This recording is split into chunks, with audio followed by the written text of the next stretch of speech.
for the apology that I apologize. 1, 2, 3.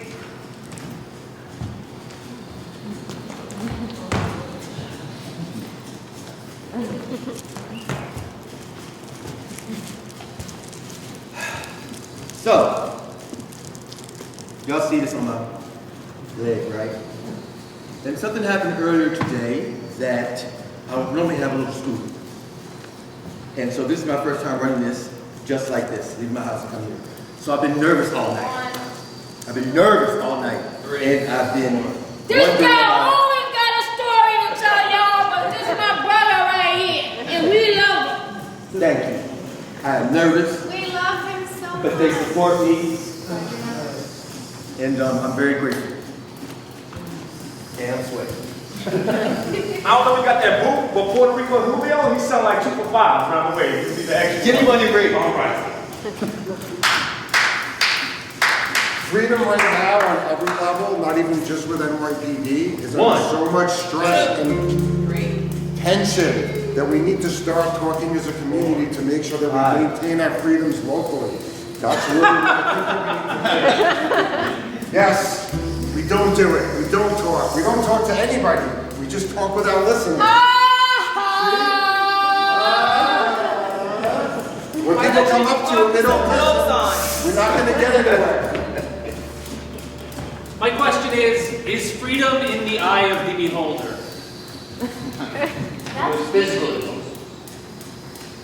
That's a rhetorical question as well. Do you feel the influence as far as what you find?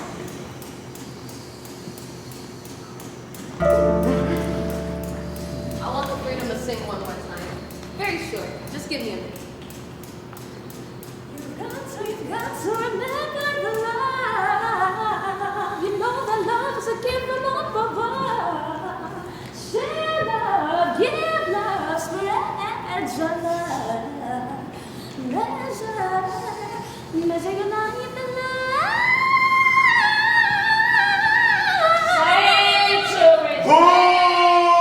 Sit down. Freedom. Sit down. Good morning, evening, friends. With your free announcer, I've got serious news to share with everybody. What I'm about to say could be the disaster. Return the joy to laughter and hear me when I say love in me, love today. One. Wait, hey, let me borrow you one more time. Three. Borrow you one more time. 4. You have to pay me. That's all right. Because you're going to pay 6. with your voice for all the mothers that when they see their officers go out, the pain that they feel, give them some. Give them some new. It's a little bit personal. Long ago,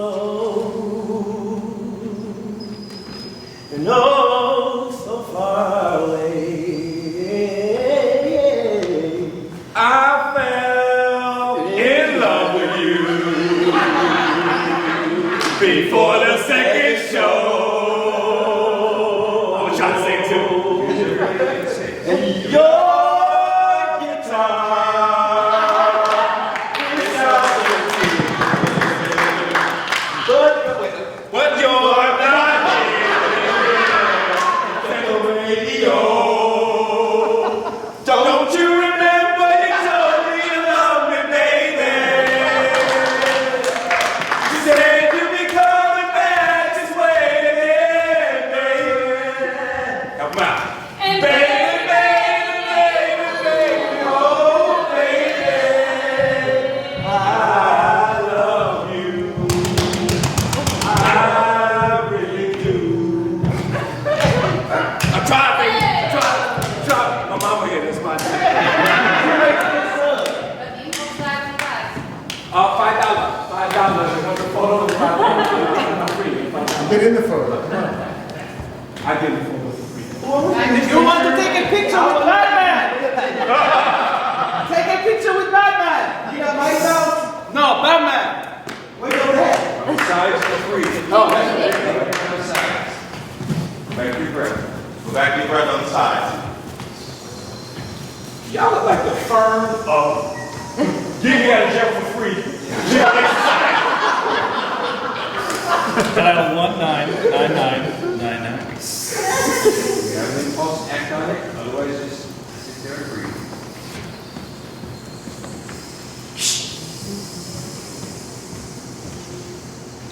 You're on the side, back to the. Notice when the impulse dies. Put the birthday girl in the middle. Put the birthday girl in the middle. Put the birthday girl in the middle. Put the birthday girl in the middle. Shut it up.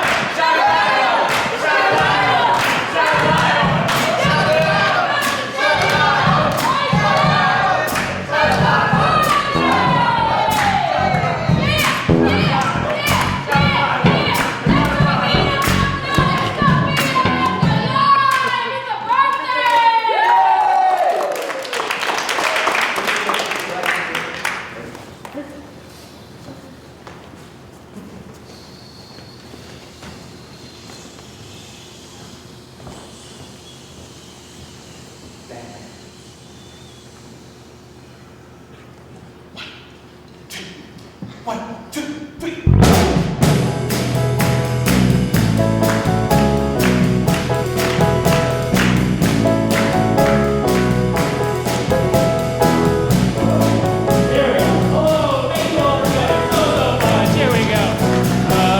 Out tonight, trouble in the heartland, got a head-on collision, smashing in my guts, man, I'm caught in a crossfire that I don't understand, but there's one thing I know for sure.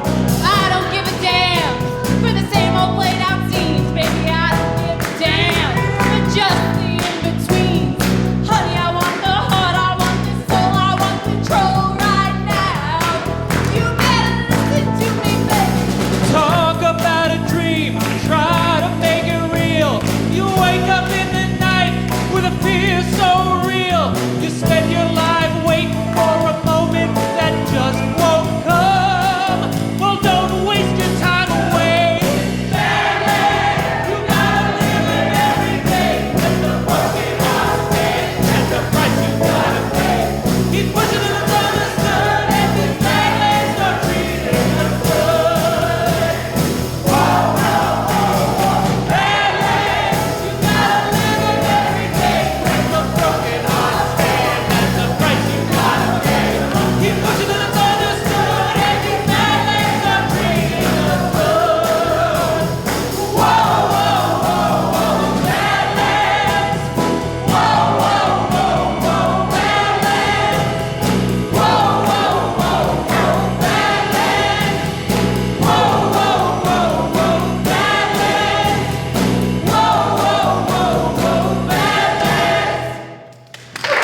So there's a lot of people to thank, first of all. My two collaborators in this project, Mr. Rivera.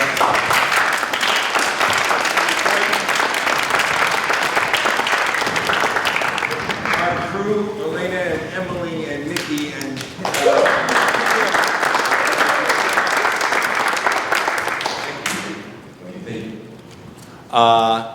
anyway, we never really had a chance to introduce you guys.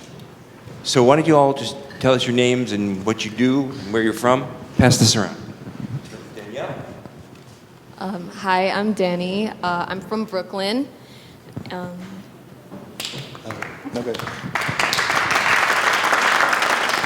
Hello, my name is Anthony P. McGlone. I hail from the wonderful city of Detroit, Michigan. I'm a classically trained opera singer, but I specialize in the repertoire of Black composers and Black authors, and presenting that kind of repertoire with intersectionality amongst all the things, but mostly to just promote the music of Black composers and writers that's not been promoted before. That's a tough one to follow up on. My name is Henry. I'm a police officer. I work in East Harlem. Born in Brooklyn, live in Queens. I am not Spider-Man, although I would like to be. And it's been a wonderful time here. I'm happy you guys came. Thank you, everyone. I'm Frank. I'm from New Jersey, and I live in Brooklyn now, and I am a news and politics podcast producer. I am the Reverend Officer Nakia Owen Morgan, police officer here in Brooklyn, New York, for New York City and Brooklyn, New York, and executive and youth pastor in Queens Village. I'm Jennifer Williams. I'm a police officer at the 1st Precinct, and I'm from Staten Island. Hi guys, my name is Selena Solardi. I'm also a police officer. I work for the 114 in Astoria. I am also from Queens. Hi, my name is Elle. I'm from Shanghai, China. I had a career facilitating theater workshops in prisons, and now I'm on sabbatical, researching into different performances and how it can enhance our well-being.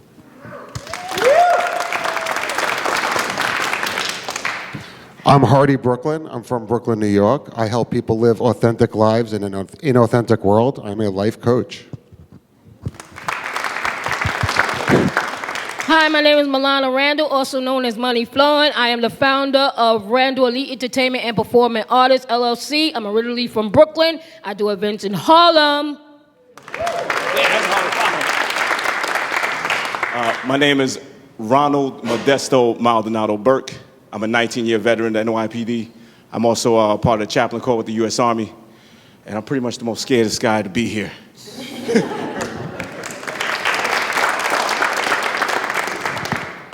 Good evening. My name is Felicia Redford, born and raised in Puerto Rico, and happy to represent the NYPD.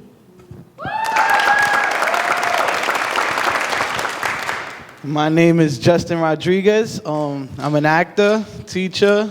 Also, I work hard, y'all. And that's it. I'm from the Lower East Side, Manhattan. And I just wanted to take a moment to actually introduce the band, The Conversation. That's the name of the band. I know you didn't know that. By name. On piano, we have Grant Richards. On bass, we have Ethan Startzman. And on drums, the mighty Hollis Hedrick, otherwise known as Slim Daddy Crash.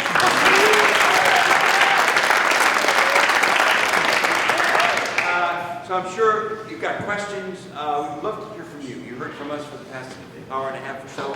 Now it's your turn. Ask questions of our team here of facilitators. Anything you want to know about this process, or questions you still have that came up from the show. Anybody? We don't bite. Yes. you don't mind, I'd like to ask a burning question about policing in New York. Is that okay? Yeah. Did the NYPD relax its enforcement, and is that partly attributable to the crime wave? Well, what crime we've experienced? You gotta say it again. Did they relax their enforcement? The NYPD relaxed its enforcement, and is that attributable to the crime rate? No. No, we didn't. It's the DA that relaxed their prosecution. Officers make arrests, the DA... It's for the live. It's for the live stream, yes. No, we haven't. And well, at least in my area, we hit it hard. We go and get it every day. But the prosecution, the DA, they're relaxed. The things that we normally make arrests for, they're declining to prosecute. So officers, we make arrests. The DA, they prosecute cases. We do our part, but right now they're using a lot of discretionary prosecution right now. So what normally was a crime when I was started in 2004 is no longer that because of the leadership in the district attorney's office. And it's very frustrating on the officers. It's very frustrating on the people that we serve. Because when we make arrests and it's declined, not on the fault of the officer, not on the fault of the complainant, but just because the ADA doesn't want to press the charges, it is now frustrating. The personnel as well are frustrated. It's not just the cops. The ADAs that do try, they're frustrated as well with their leadership. So it's a leadership issue right now. You with that? You with that, brother? Anybody else? Yes. Oh.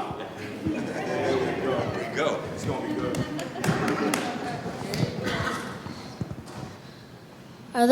Are there different police officers in each state?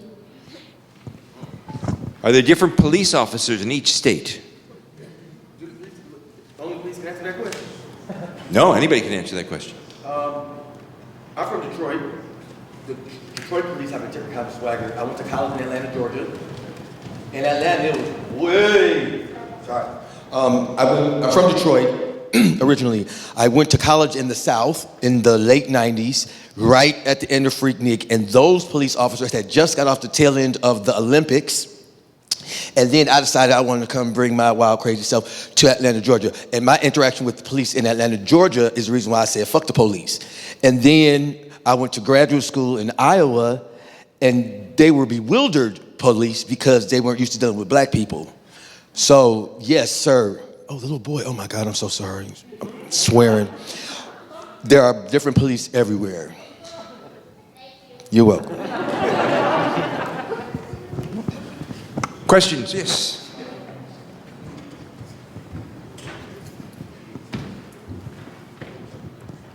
What is the biggest law enforcement challenge you see in this community?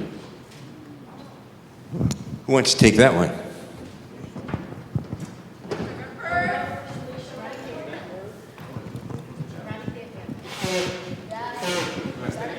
Is there someone, another officer who wants to take it, or is Ronnie taking it? No, take it. No, I'll back you up. Thank you. That's my partner right there. 12 years strong. The hardship with officers in the community is being a bridge between the community and the law enforcement community. That's at least in my subjective viewpoint or vantage point. It's being that bridge between the community in which we serve and the law enforcement community, because there's a heavy tension there. We see the tension, we know the tension, and sometimes it's not spoken, but it's felt. I think Granny, you want to answer? Yes. Yes, sir. I think it's education. When I grew up, we had the DARE program. Cops came to the school. It was almost like a civics course. Your patrolman almost had to be the law professor in the school talking to little kids like this, saying, hey, don't do this, don't do that, here's your safety tips. And they took that away. They took a lot of the programs, the PAL programs when I was a kid. It's like the first thing they do is they take the money from the youth in the community. When I was a kid in Bedford-Stuyvesant, Brooklyn, funny, man, these Italian cops, it looked like they was just kidnapping black kids in the neighborhood, right? And all they did was they put us in a van and they just took us to PAL for like 4 hours. We got baseball gloves, we had t-shirts, we didn't pay for nothing.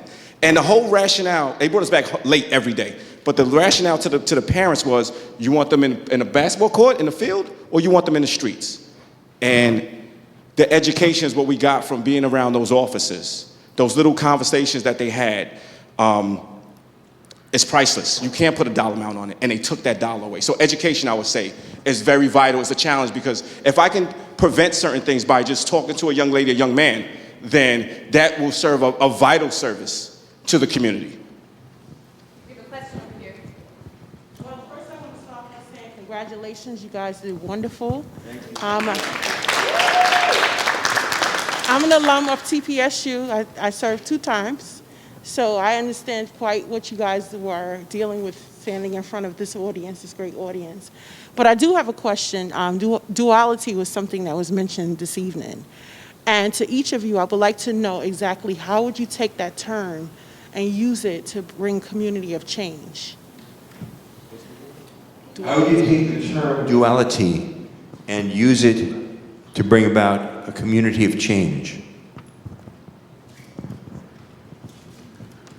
The way that I've used it since being in this program is that in my interactions with the cops, I've actually changed the way that I communicate to them, and I've started asking questions and making sure that what I'm doing when they say something to me is repeating back to them what I think they said. And then I've also talked to the cops in my neighborhood, the sergeant and the one cop that I'm friends with, and talked about the program. And they've been very interested about how do we bridge that communication. And I think the duality of lack of communication is to be more active listeners and to actually wait before you start thinking about your answer. Because most people that I run into when I'm having a conversations with them, within the first 3 or 5 seconds, they've already answered what I'm gonna say. And let me tell you, I can talk. And a lot of times it takes a lot longer than that for me to say what I wanna say.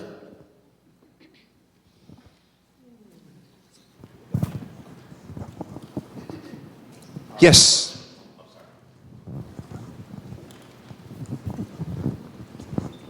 This is a question to the cops, police officers. What do you need to decompress? I'm going to give that one to Henry. Where's Henry?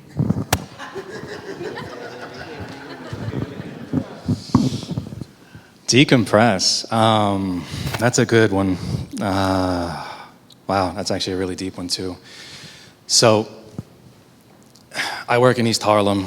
It's the centerpiece right now of a lot of gun violence, of a lot of community violence. It's not a day I go, it's not a week I go that I see a shooting, I see a stabbing, I see someone in front of me begging for help or who needs help. Trying to go home at the end of the day and decompress from that so you can come back the next day and do it all over again. It's difficult, but I have my mother in the corner over there who's gonna hide now. I have the wonderful guys and ladies and everyone at the 2-5 precinct, and even in East Harlem, some of the people here, Michael David, a couple of the other ones, come from the neighborhood. And when you see a friendly face in the street, even if you're just walking your beat, or on a foot post, or in a car, and you see friendly people who stop and say, hey, how are you doing? How's everything going with you? How's your day going? It helps with that decompression. It helps letting some of the heavier jobs go and knowing that I'm making a difference and doing something.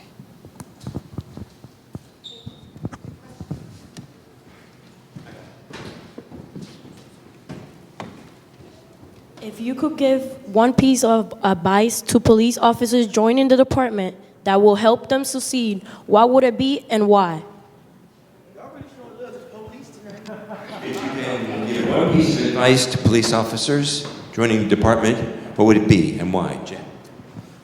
Make sure that this is something you really, really, really want to do. Because you can't, well, number one, you shouldn't be in it for money because then you're not very good at math, you don't make much.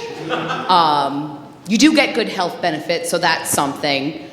But if you don't have it in your heart to want to get up every day and help people and be able to see some of the things that we see and keep going, you're not going to make it, it's not going to be worth it for you, and you're going to get jaded.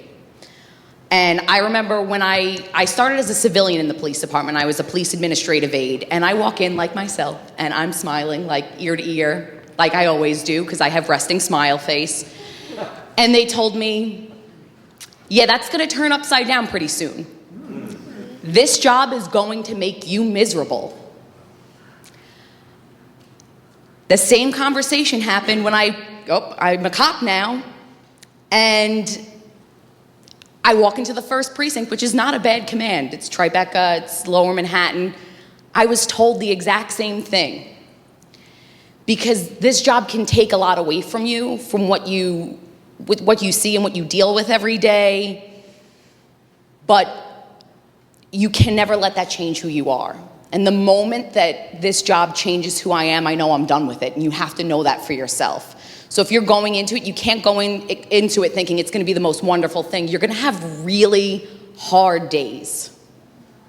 But then you're also going to have really wonderful days, and you're going to have an interaction with somebody that was absolutely amazing, and it's going to stick with you for the next 3 weeks. Even though you're dealing with this and that, it's going to get you through it. So you can't just think of it as, like little kids, like, oh, I just want to catch the bad guys and help the good guys. There's real boots to the ground. There's a lot of hard, tough work that comes with it. And as long as you're willing to do that, you're willing to give up your holidays. You're willing to give up your weekends. You're willing to miss your kid's 1st birthday because there was a shooting in your precinct. So now it's round the clock. Everyone's got to be there. You have to go in eyes wide open. You have to go in there really wanting to do this work. Because if you don't really want to do this work, I don't want you in the job next to me. Because then you're not going to do the job the way it deserves to be done, the way that the community deserves the job to be done, and it's going to cause a problem for everybody else. So, This gentleman right here. Take a couple more questions. Yeah. Stand up and speak, man. Come on. What's up? I don't need. It's for the live stream. Yeah. Oh, it's for the live stream. All right.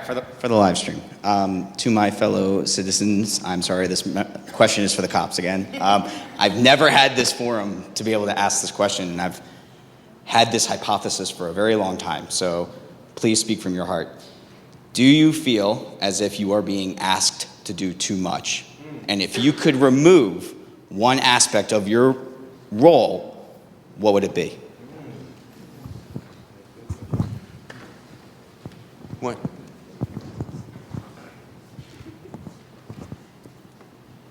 I'm from 2 worlds. I'm from the military world. I'm from the law enforcement world. In the military, we train all day hoping there's a war.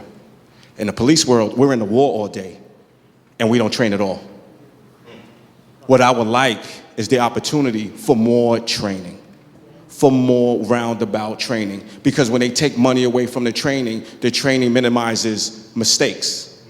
When I started as a young rookie, I was an actor in the TAC house, and we would act like the perps. It was a place where an officer can safely make a mistake and we could end the scenario. So to your question is that I would like more training, time to train, literally time to train. Not like go out there and fight, because that's how you get the frustration. That's why her question was, what are the services? Time for therapy, time for training, and then time for law instruction. Cops are afraid to make a mistake because our mistakes are costly. Our mistakes end in death. So when you give us time to erase those mistakes and minimize those mistakes, then you get a better officer. You get a better officer who could be an asshole one day, and then he takes a sensitivity class, like, oh shit, I was an asshole.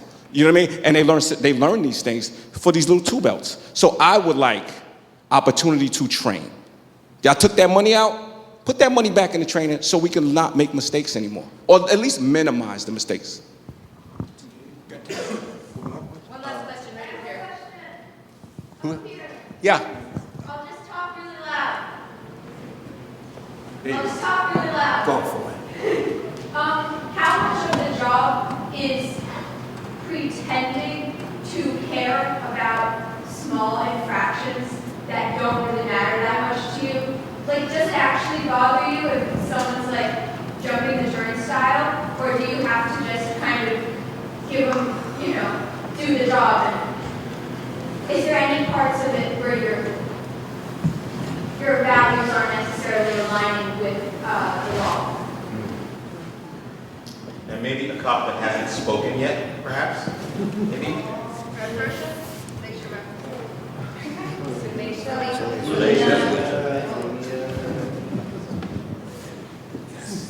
Yeah. can do it in one sentence if you want.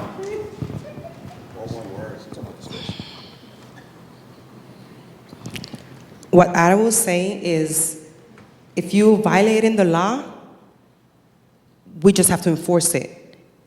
Do we use discretion? Yes, we can. But if there's a violation that's being committed in our presence, we just have a job to do. It's not that we're being forced to do it, but we have the discretion to take enforcement. Okay, we'll take 1, 2, and then that'll be it. Unless y'all want to stay all night. That's fine with us.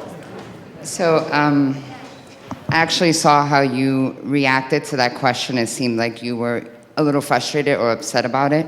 So my question is, how do you separate your professional life wearing the badge and your personal emotions and whatever it is you're feeling that day when you wake up? Say, for instance, your mom passed or something like that. How do you go into the job wearing that badge, knowing the situation that you just went through in the morning? Like, you seem frustrated, so that's why I'm asking. Like, it seemed like you got frustrated by her question. So, how do you separate your personal life from your professional life?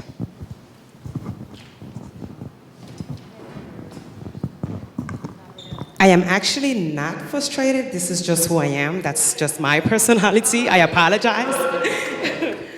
But I am who I am at work, at home. I don't bring my personal life at work. I do trust one person at work, which is my supervisor. And I'm the type of person that when I'm at work, I just love to share my energy. And what comes out of me is positivity all the way. Last, yes. Yes, you can. Because I like this question. We're people at the end of the day. Like, we're human. I'm totally for that. I'm actually an activist for the police. Thank you. This is my husband right here, and I tell him all the time, you guys are people too, so I get that.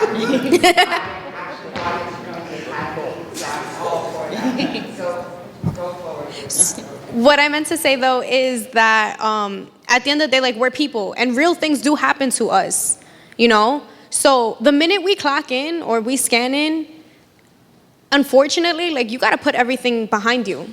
Whether your mother passed, or you're having a bad day, or there were things that were unsaid, regardless of how you're feeling, if you're hurting, if you're physically hurting, you know, like, we all have bad days, but as police officers, we got to put that away for you guys, because you guys call us for help.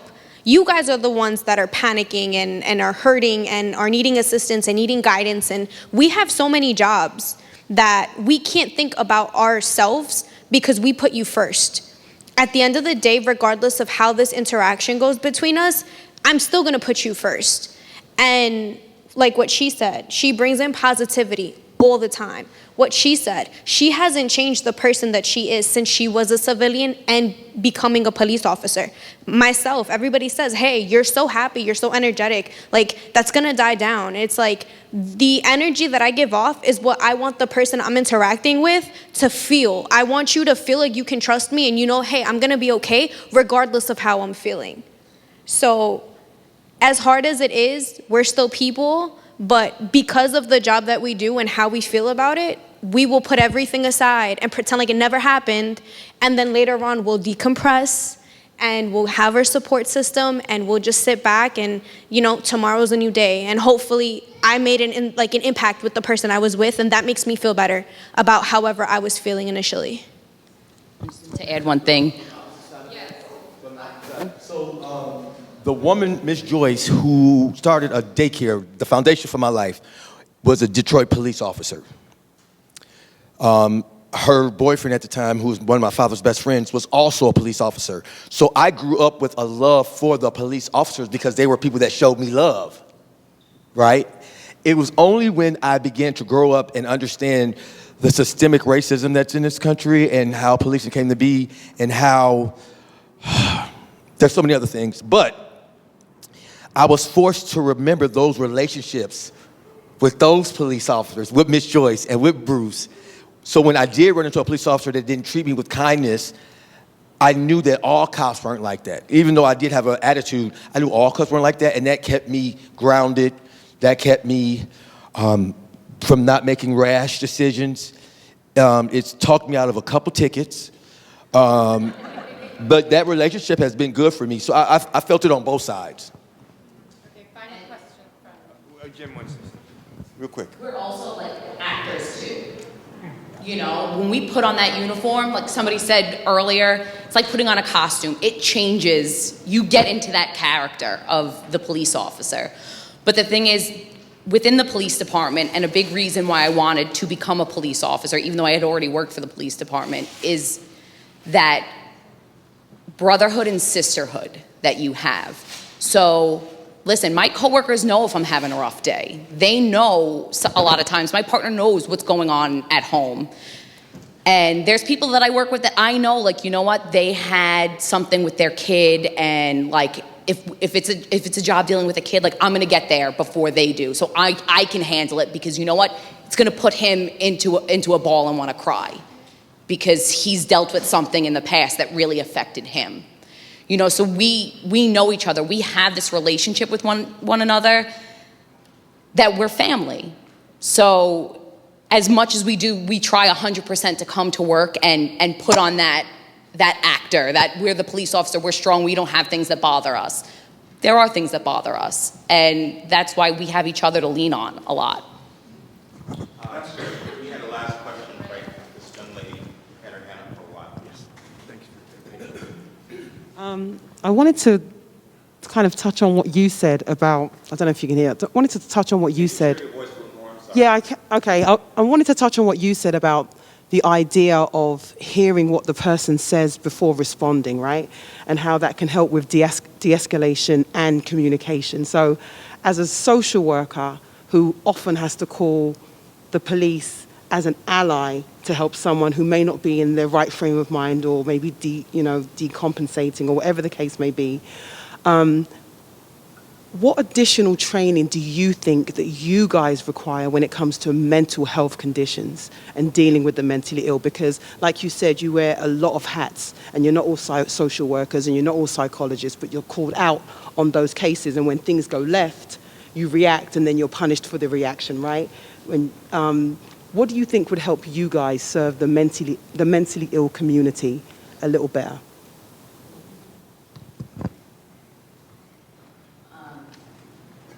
Okay, so I know a lot of times in the news they show a lot of these situations with the mentally ill where it goes sideways, right? Somebody gets killed, unfortunately, or things like that.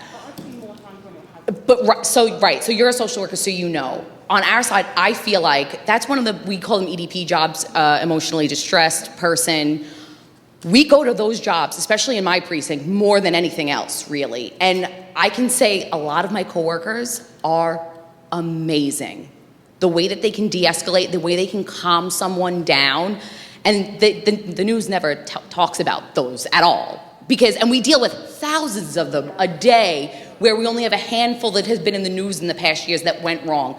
We're actually very, very good at that. And it always like upsets me when people say like, oh, like we need more social workers, less cops dealing with these situations.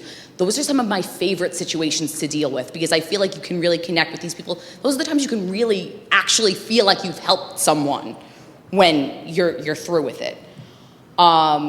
Listen, we could always use more training in a lot of things, but I think in general, our city, our country, our society as a whole needs to do more for people with mental illness. There was a time where I pulled a woman off the train tracks. She was trying to kill herself.